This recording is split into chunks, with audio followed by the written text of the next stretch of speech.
is always good to be here with the Conservative Party of New York, preaching to the converted, as they say. Yes, for those that don't know, I am Joe Pinion, the individual who was fortunate enough, blessed enough, to carry the honor of being the Conservative Party nominee for U.S. Senate in 2022, and I remain grateful to all of you and so many people in that Conservative Party that placed their trust in me, in our campaign, and our ability to say that the people of the state of New York, the people of this nation that we love, the United States of America, deserve better than what Charles Ellis Schumer had been delivering on our behalf for the last 24 years. And so now here we find ourselves on the backside of that 2022 election, having gone through 2023 and now looking at 2024, asking us, what are we supposed to do? What are we prepared to do in this moment to save this nation that we love? Chairman Cassara spoke about our beleaguered President Joseph Robinette Biden stumbling from place to place. Everywhere he goes, he takes his weakness with him, and wherever his weakness goes, the evil threats around the world, they pounce. You look at what has happened on our southern border, he has turned it into a gangster's paradise. He has Chinese cartels working hand in hand with Mexican cartels to flood our streets with enough fentanyl to kill every man, woman, and child that calls this nation home. And the response has always been, not, my goodness, we have an obligation to our fellow countrymen. No, the response has been that there is nothing here to see, that your eyes are lying to you, that the border is secure, all while we have more people crossing our border every month than the population of my hometown, Yonkers, New York, and the population of places like Pasadena, California. That is not the America that was promised, but is the American nightmare that we are living through. The tyranny of one-party rule that emanates from places like New York State, that has permeated the halls of Congress and have kept Americans in a cocoon of fear, unable to reach the dreams that were promised. You know, people have often asked me, Joe, what are you going to do next? Are you going to run again? Are you going to put your name on the ballot? And I feel as if I am called to be still in this moment of my life, in this season of my life. I truly believe that the Lord placed it on my heart to run for U.S. Senate against Chuck Schumer. Clearly, otherwise I wouldn't have quit my job to do it and caused my mother to nearly have a heart attack. But there comes a time when there is value in listening, when there is value in heeding that clarion call. You know, some of you know my father, he passed away about 2 weeks ago. And it was a surreal thing for me. There I was, Joseph Pinion III, suddenly the last Pinion walking on this earth. He passed the night of the Iowa caucus, so I'm sure there's some irony in that. But I was down in New Orleans trying to tend to his affairs the following week, and of course there was the New Hampshire primary occurring, that granite state that we all love, the wine tasters of our politics. And things became much clearer because typically on such a night I'd be sitting behind some plastic desk somewhere talking about all the issues that went into the minds of people when they went into that polling place and filled in the bubble next to the name of the person they trusted to be the standard bearer for this movement that we love. But that's not what I was doing. I was at the VA hospital in New Orleans trying to figure out how I could get the records for my father released so that we could give him the send-off that he deserved, to get his remains interred commensurate with the service to his country and also the love that we have for him as those who are left behind. those are the moments that put life in perspective. It's the reason why a conservative party exists. It's the reason why we decide to get engaged in the politics, because inevitably, if you love people, then politics will find you. If you're a mother having to bury your child because of a fentanyl overdose, care of a Chinese Communist Party declaring war on the US homeland, politics has found you. If you're a parent who doesn't understand why it is that your child going to the same school that you went to and your parents went to before you no longer has the ability to read at grade level or do math at grade level, politics has found you. And what do we do when politics find us in a negative light? We have to stand up. We have to demand more. We have to remember those who, as Abraham Lincoln said, gave the last full measure of devotion for the stars, for the stripes, the red, white, and the blue that we love. We, the people of the United States, in order to form a more perfect union, establish justice, ensure domestic tranquility, provide for the common defense. Many of those things no longer feel as if they live here anymore. When you go and look at your bank account and realize that perhaps you did receive the largest increase in Social Security in a generation, and yet somehow that increase has been wiped out due to the runaway inflation, due to the runaway printing of money down in DC. Again, the politics of this nation have found you. When you realize that you got the job increase that you've been waiting for the last 5 years that came with the 10% salary bump, and yet somehow that salary bump is not keeping up with the inflation. Politics has once again found you. And so we're supposed to be here talking about choosing wisely. And we have to remind people that sometimes not choosing is its own choice as well. We talk about 2022. I was blessed to be on a ticket with so many people who heart overfloweth with love for this state. Allison Esposito, who's now running for Congress, Lee Zeldin, who ran for governor, Michael Henry, who ran for attorney general, and so many of you who nailed the lawn signs into the lawns, who knocked on the doors to carry that message. But there were holes in our bucket. 39 seats across the city of New York, where we had candidates for state senate, state assembly that went unopposed. That our values did not have the chance to reach those who might otherwise be impacted by it. The traditional logic says that some places you just leave alone. Let sleeping dogs lie. I think those sleeping dogs are awake. Those sleeping dogs are nipping away bit by bit at the values that constitute this nation, that gave rise to this conservative movement that we love. Abraham Lincoln, he ran 7 times. We never talk about it because he saved this union.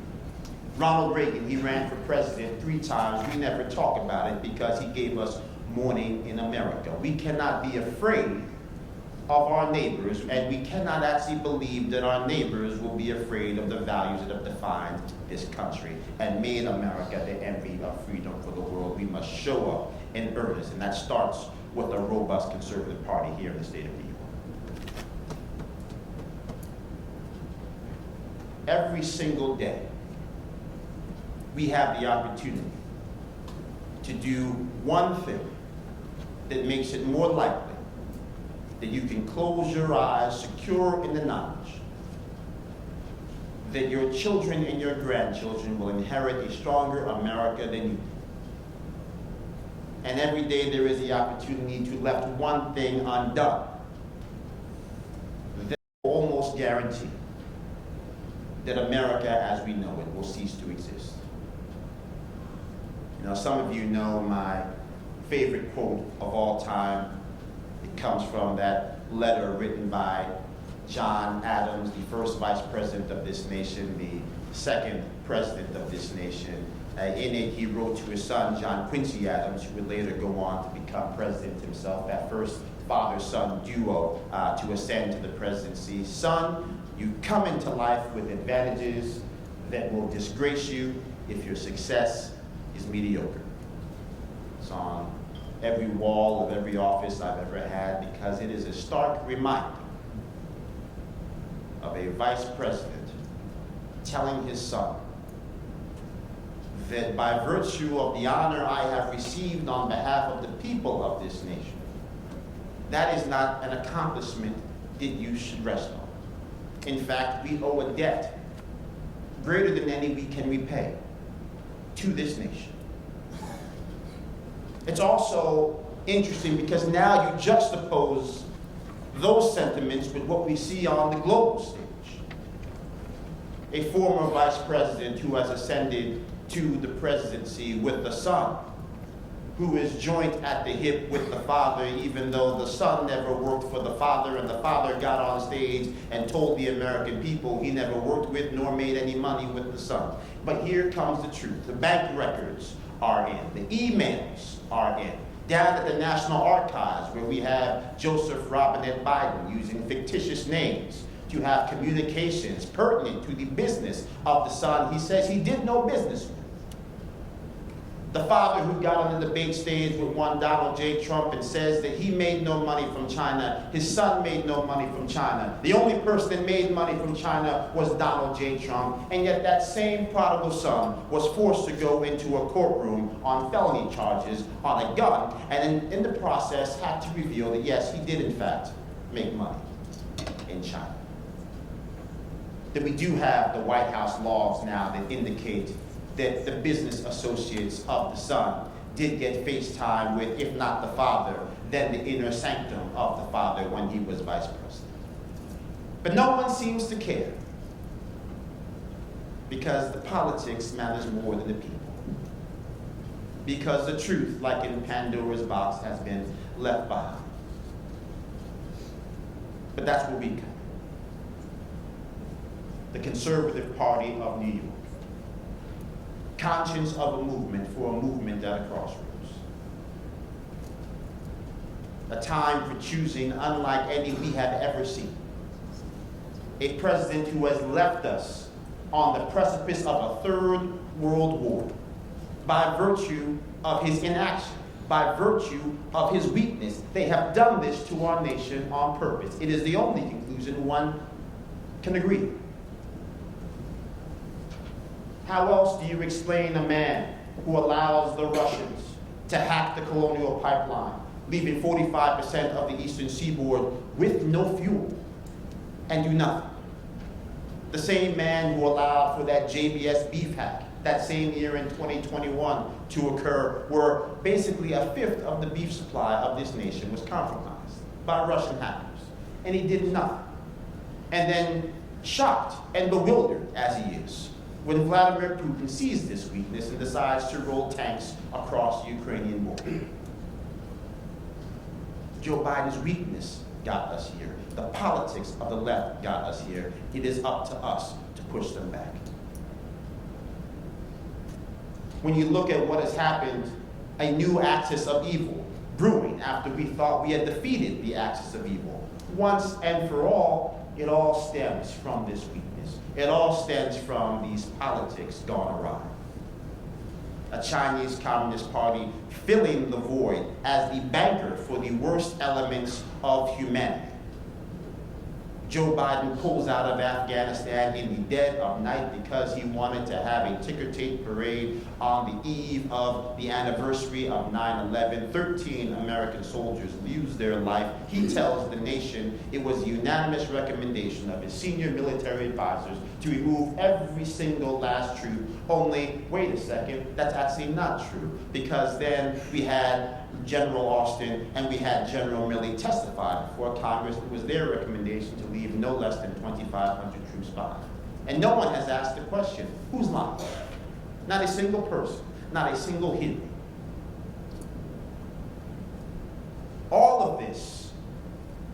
becomes part of what has to happen in this moment. Those fateful words from 1 Corinthians, God, he uses the foolish things of this world to shame the wise. He uses the weak things of this world to shame the strong. It can feel as if we are powerless to control our own destiny. It can feel as if it is foolish to keep trying to point out the obvious to people who clearly know what is happening to our country and yet place their head in the sand like that ostrich and pretend they can hear no evil or see no evil. But I plan on being the greater fool. I'm a proud member of a conservative movement that has always been proud to be the greater fool. Because we need a nation of greater fools if we are going to enshrine the rights and liberties that are given to us by God that no government can hand to man and no government can take away. These are the times that try men's souls. What shall we do? When you look at all of the issues affecting these local elections, the tyranny of one-party rule brought to us by Kathy Hochul, a woman who has not in any ways been abated in any way by the razor-thin victory that she had in 2022. None of the Democrats have. They have tripled down on their one-party tyranny. They've tried to move our local elections to even-numbered years. They have effectively tried to wipe clean all of the criminal records for people in many ways who have no respect for our laws. They have continued to try to handcuff law enforcement, keeping their hands behind them, elevating the needs of the criminal over the safety and common good for the common man. So how do we push back? We push back by choosing wisely. We push back by choosing those who will champion our cause, not just in word, but in deeds. Those who will knock on the doors, those who will make the phone calls, those who will call the donors and hope that those donors will give us the resources. We must work smarter, not just harder, to tap into the matching funds the state is going to provide this year. Maybe many of us in the conservative movement think it's a boondoggle. This is the first time I've actually had two stairwells to choose from for the Conservative Party, so I know that we are penny pinchers here. The good times must be rolling again. But if the boondoggle has been created, then we better make sure that we actually elect people to end it. That is what is going in this election. So I want to leave enough time for any questions people might have, but I will certainly say this. This is a powerful party. It's a powerful group. It's a critical moment, a watershed moment for our country and for our values. If you, like many, are concerned about the fact that people turn a blind eye to sexually explicit behavior being made available to children before they know how to spell the word, then your feet are planted in the right place.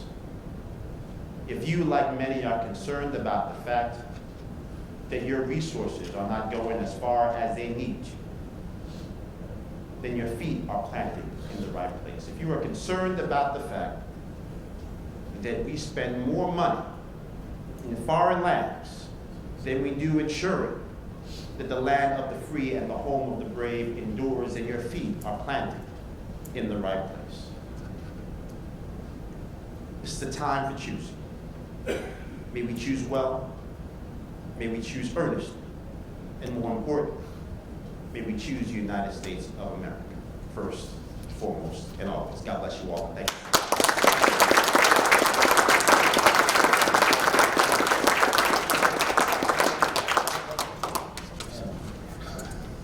We'll get you a handheld mic there, and I'll give you a couple of questions, all right? Sure. So, right off the bat, actually, my friend, my brother from Wayne County has a question for you. Michael Garlick, did I mention from Wayne County? He wants to know, where do the best apples come from in New York? So I guess that's a trick question. Well, I'm not leading by any means. I'm just telling you, that was Michael Garlick from Wayne County asking that question. there, so I'll just. Put the mic on.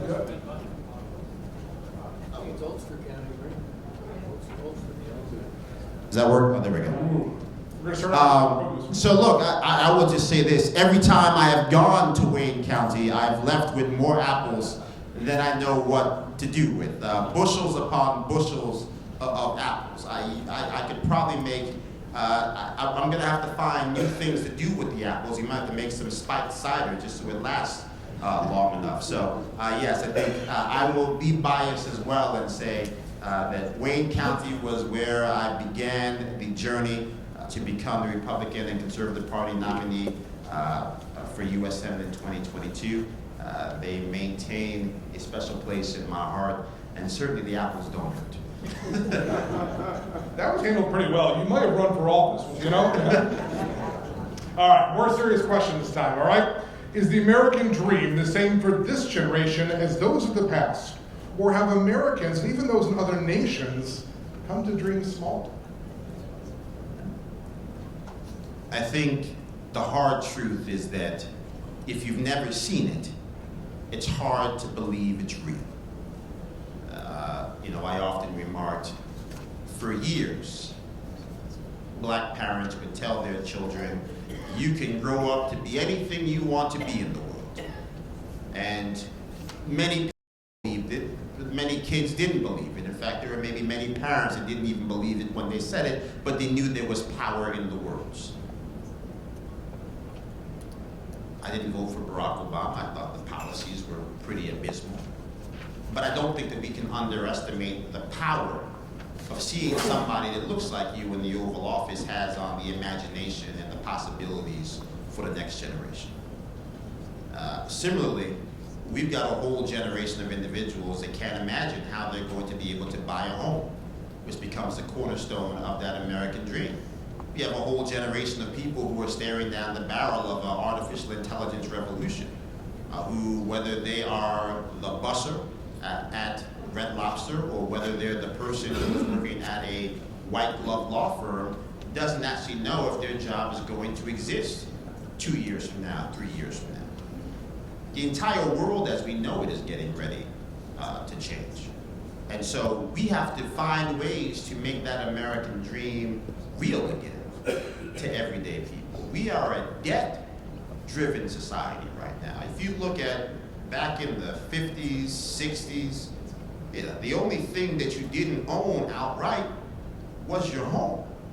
Then the only thing you didn't own outright was maybe your home and the car in the driveway. You fast forward to a 2024 America, the average person doesn't own anything. That includes the clothes on their back.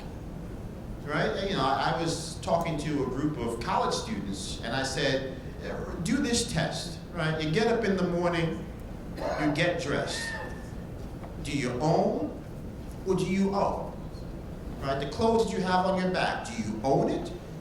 Or do you still owe 4 payments on Afterpay or Klarna or on your credit card? You get in the car. Okay, do you own it or do you owe? The gas in the car.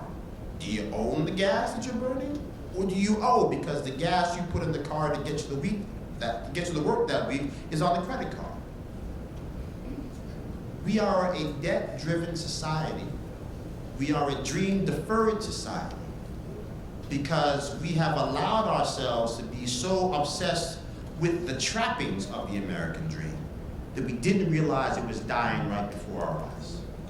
And so yes, you still live in the house, but you don't own it. You still have the 2 cars, but you don't own them. You and your wife both have 4 years left on a car that was 5 years old when you bought it. That doesn't make any sense. That wasn't the American dream. And so when you depress the American dream, you suppress the American will, and the American will is what has made America the envy of the world, because it was that ability to see yourself doing anything, ascending to anywhere if you were willing to work for it. And as more and more people become convinced that the work inherent in the American dream is no longer worth the input, America will continue to fall further and further and further behind. We've got to make it new again. That starts with fixing our schools. That starts with making sure that we have the dignity for work again, but it also starts with making sure that we don't have leadership down in DC and leadership in Albany that is so feckless that they allow people to debase our currency by playing games with their own currency. They can actually declare war on the U.S. homeland with things like fentanyl. All of these things collectively, there is a strand that runneth between all of these pain points. That's how we make the American dream real again. It starts with those core tenets. I think you touched on some themes that will probably come to the next question as well. But could you recommend a strategy for conservative values to permeate and appeal to the 18 to 30 demographic? We have to meet people where they are. I had a roommate in college. We both liked Raisin Bran. I liked the milk filled up to the brim. He didn't like any milk in the cereal. I just thought that was odd. I assumed the proper thing to do was just to be happy they were getting the proper servings of bran.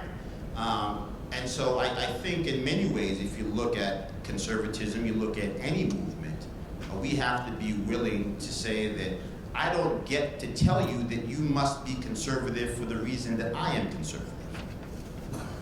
If you are gravitating towards the conservative movement because education is the civil rights issue of our time, and you are tired of children being trapped in failing schools by virtue of the color of their skin and the zip code in which they live, because of Democrats who believe that anything that helps the Democratic Party is good for black people, great.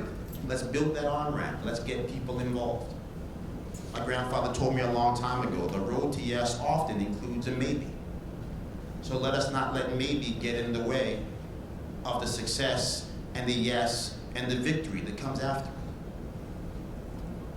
We don't tell people that they have to love my Lord and Savior, Jesus Christ, the first time they come to church. We thank them for coming in. We recognize that as the first step on a long step to codifying a relationship with the body of Christ. And we must approach conservatism the same way. Maybe people will come in droves the first day, maybe they will come in dribbles, but come they will if we maintain an open door, if we build an on-ramp, and we provide oxygen in a room where people believe there is none. There's nothing wrong with America that cannot be fixed, but what is right with America, and I will not hold it against the statement that it was first uttered by a man named Bill Clinton. We can find ways to get people inside this glorious tent and save this nation that we love. And if we understand that so many times we celebrate the person who worked for Planned Parenthood and now has seen the light by virtue of that experience, if we understand that we so many times celebrate those who have a testimony about a life of crime and violence, who have turned their life over to Christ, then surely we can understand that we have to have the grace, the compassion, and the patience for those who may not have necessarily seen the value of conservatism until they saw the carnage that was brought to their lives by those values that exist on the other end. There's a lot of wisdom in that answer. Thank you for that. Next question. What would you advise future statewide candidates that you wish you had been advised when you started your run in 2022? That's a great question. The cavalry is not coming.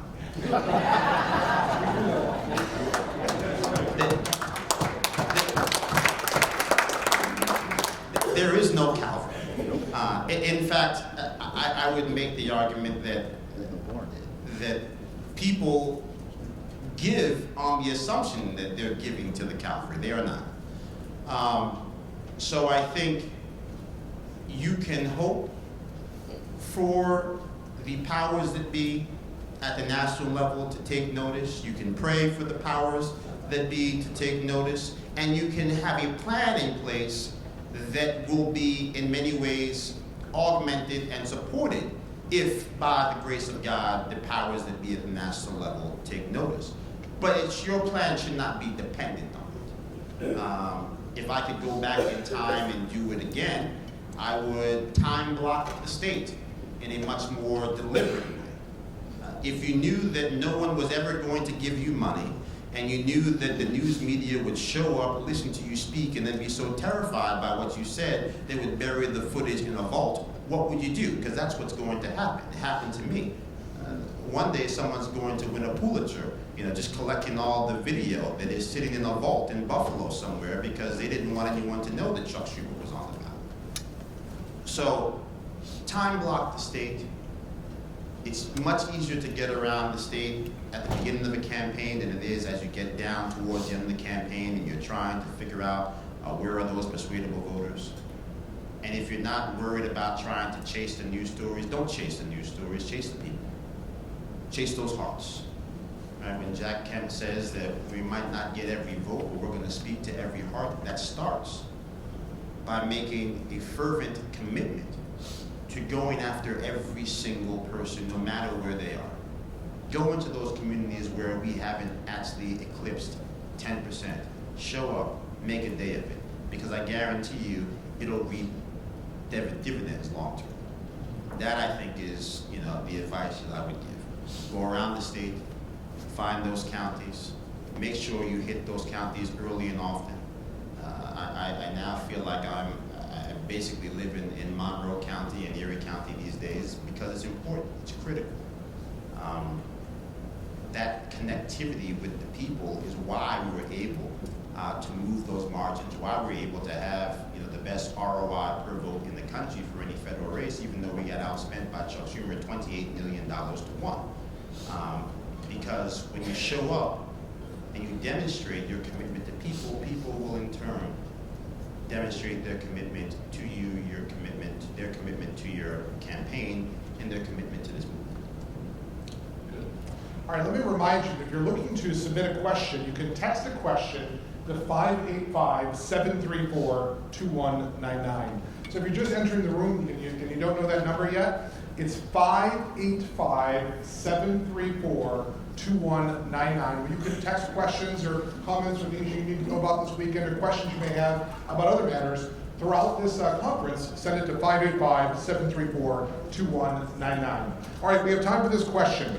Is fusionism still a coherent vision of conservatism in 2024? Absolutely, and I'll say it this way. It's why that phrase, choose wisely, is so critical.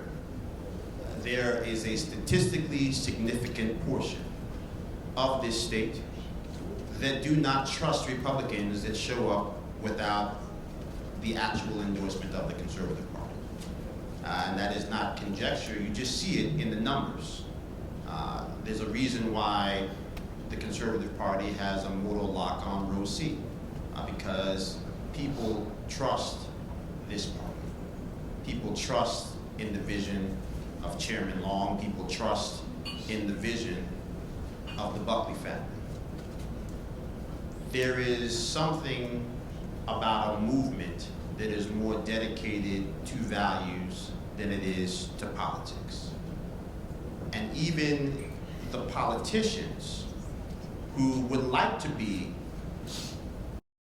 to the politics over the values and the people know this.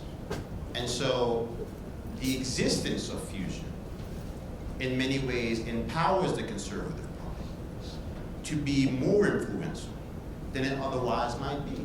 And I would make the argument that we see the same dynamic on the other side. A working family party that is completely unhinged, that has in many ways produced some of the most unhinged members of Congress on our behalf. When you look at the AOCs of the world, the Jamal Bowmans of the world, the man who was a principal for over a decade and then actually with a straight face tried to tell the American people he didn't know what a fire alarm was. People who have found common ground and common place with Hamas, not even the Palestinian people, Hamas. People who are taking to the streets side by side those who yell from the river to the sea, and yet are shocked and outraged that we still play Baby It's Cold Outside on the radio. This party, this conservative movement, endures because of people in this room. And I would say that we have a responsibility to ensure that this party endures beyond the people that are in this room. We need young conservative chapters all over this state, all over this country. We need to do more work.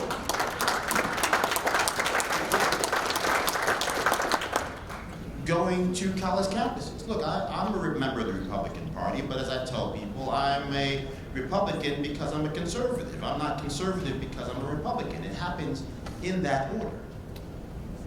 And so I think that is consistent with the vision of this conservative party, with the founding of this conservative party, a conservative party that can and shall be the battering ram and also the accountability wing of a movement that has always been critical to this nation becoming what it is today, the envy of the world for freedom, but more importantly, that beacon of hope and light that everyone so desperately needs. Let me remind you, if you want to text a question to the number previously stated, if you want to put your name and location, I'd be glad to know where questions are coming from as well, and note from different regions of the state. And I want to see if you can answer this question with the same nimbleness in which you answered the apples question. All right? So here we go. Are you going to run for governor? Look, I'll say this. I think anytime you plan your life around political campaigns, you'll get old real fast. The hairs will get gray. I think you have to do what you feel called to do. Right now, I feel called to be of service, to lean on those eternal words, trust in the Lord with all your heart, and lean not on your own understanding. If I was leaning on my own understanding, I would not have run for U.S. Senate. It made absolutely no sense. But I believe that we were called together for such a time as this, that we were all designed in Christ at the foundation of the universe. And I don't know what tomorrow is going to hold. I know that I felt as if I needed to spend time reconnecting with my family in the aftermath of 2022. And I can tell you right now, if I was in the middle of a campaign right now, it would have been a disaster. Trying to deal with the passion of my father, trying to find ways to reconnect with my family. Running for office, it comes at a cost. It is an honor I will carry with me to the day that I die. There's so many people in this party that people say is filled with, MAGA hat-wearing extremists who are also racist, decided that they were going to choose me to be the first person of color to be the nominee for U.S. Senate in the history of New York State by either party. So go figure. So I guess to answer the question deliberately, if there is a desire amongst the people, if it makes sense personally, but we have a long ways to go before 2026.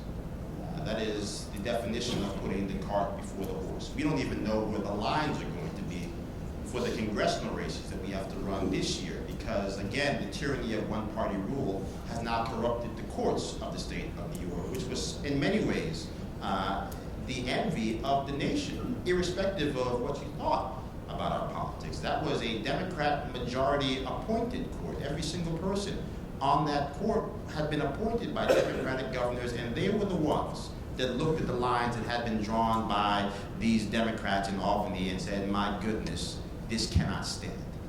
And so now we've got a new fight on our hands, and I'm happy to be engaged in that fight from Monroe County to Erie County to Chautauqua County to Wayne County, and here in Albany and everywhere in between in the southern tier. We've got to get active now. We have to work for these congressional candidates now. We have to prioritize these state and state senate and state assembly races now. Those are the things that matter.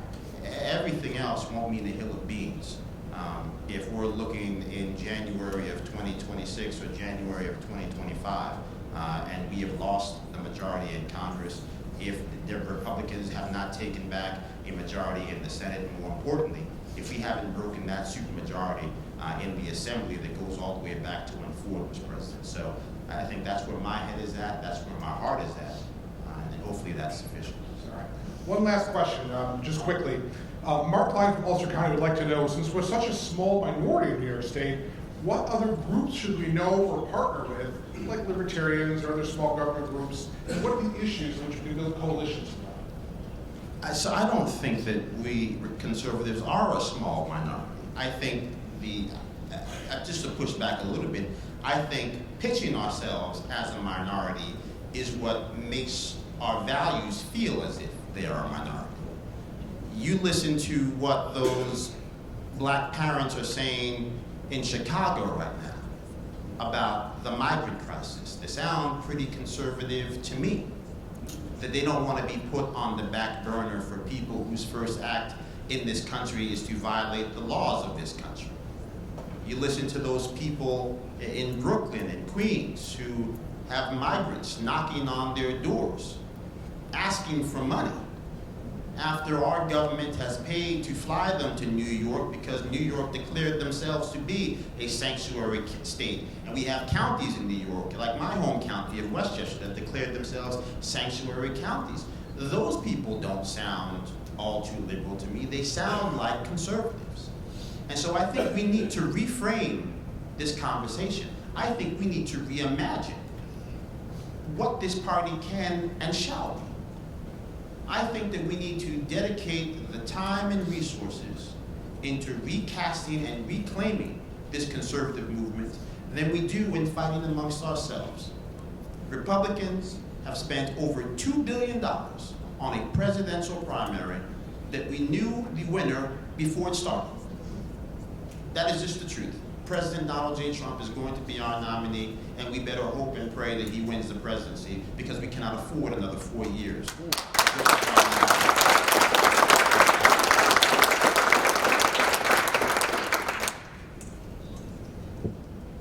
But there is a broader coalition here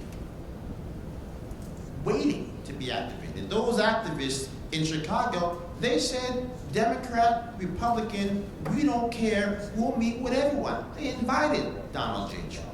They're inviting all of us right now.